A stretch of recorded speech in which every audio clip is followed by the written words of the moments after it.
Lady's Almanack by Djuna Barnes. Lady's Almanack, showing their signs and their tides, their moons and their changes,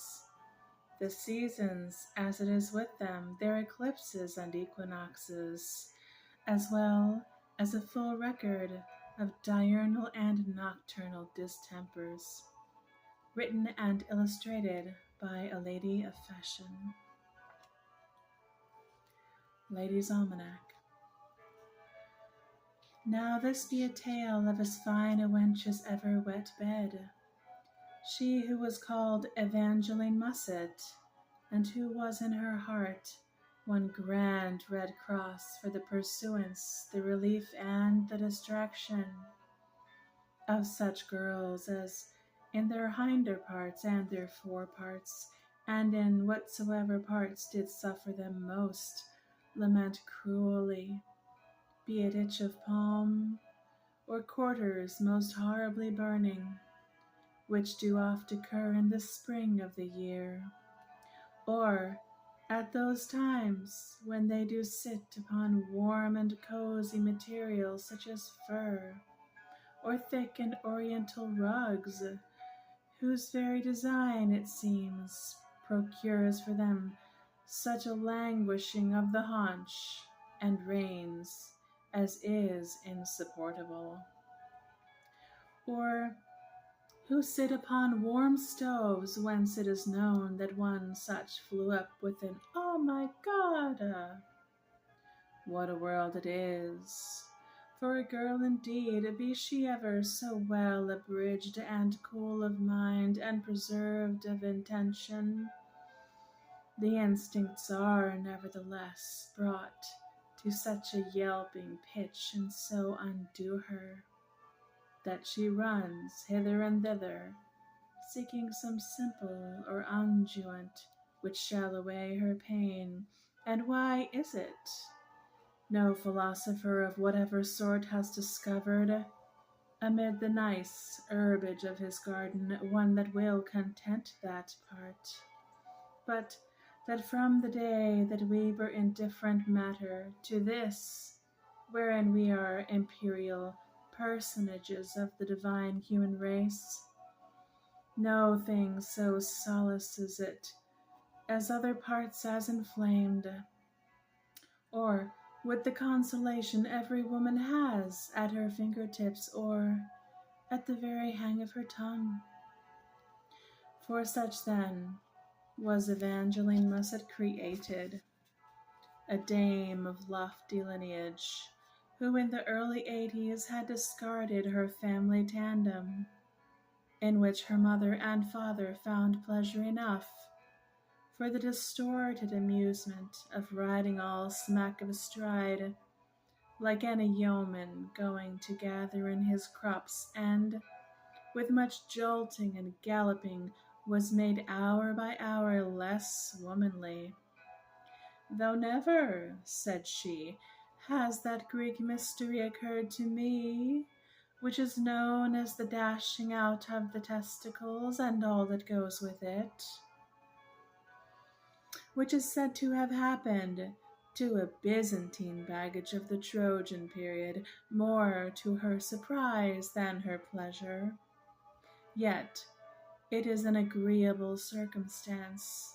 that the age is thought fit to hand down this miracle, for hope springs eternal in the human breast. It has been noted by some and several that women have in them the pip of romanticism so well grown and fat of sensibility that they, upon reaching an uncertain age, discard duster, offspring, and a spouse, and a little after are seen leaning, all of a limp, on a pillar of bathos. Evangeline Musset was not one of these, for she had been developed in the womb of her most gentle mother to be a boy. When therefore she came forth an inch or so less than this, she paid no heed to the error, but donning a vest of a superb blister and a tooling, a belcher for tippet, and a pair of hip boots with a scarlet channel, for it was a most wet wading. She took her whip in hand, calling her pups about her, and so set out upon the road of destiny, until such time as they should grow to be hounds of a blood, and pointers with a certainty in the butt of their tails,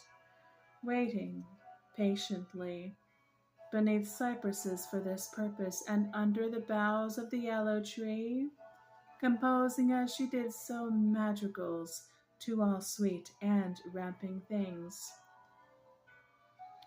Her father, be it known, spent many a windy eve pacing his library in the most normal of nightshirts,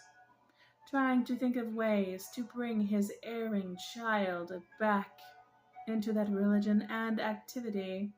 which has ever been thought sufficient for a woman, for already,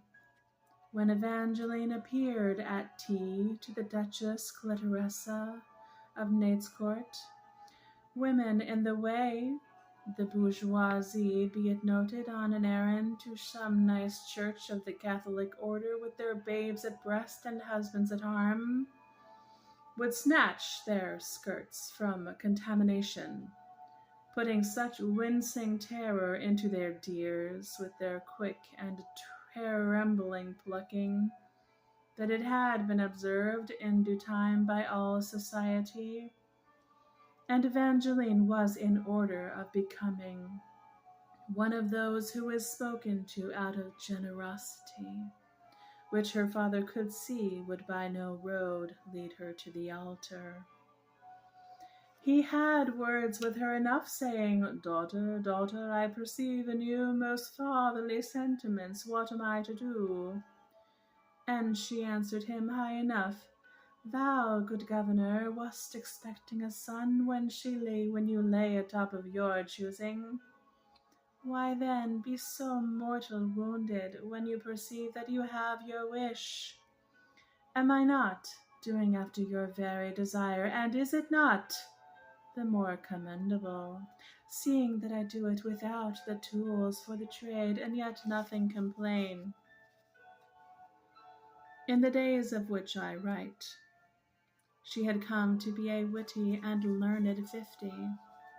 and though most short of stature and nothing handsome, was so much in demand, and so wide famed for her genius at bringing up by hand, and so noted and esteemed for her slips of the tongue, that it finally brought her into the Hall of Fame, where she stood by a statue of Venus, as calm as you please, or leaned upon a lacrimal urn with a small sponge for such as wept in her own time and stood in need of it. Thus begins this almanac, which all ladies should carry about with them, as the priest his breviary, as the cook his recipes, as the doctor his physic, as the bride her fears, and as the lion his roar.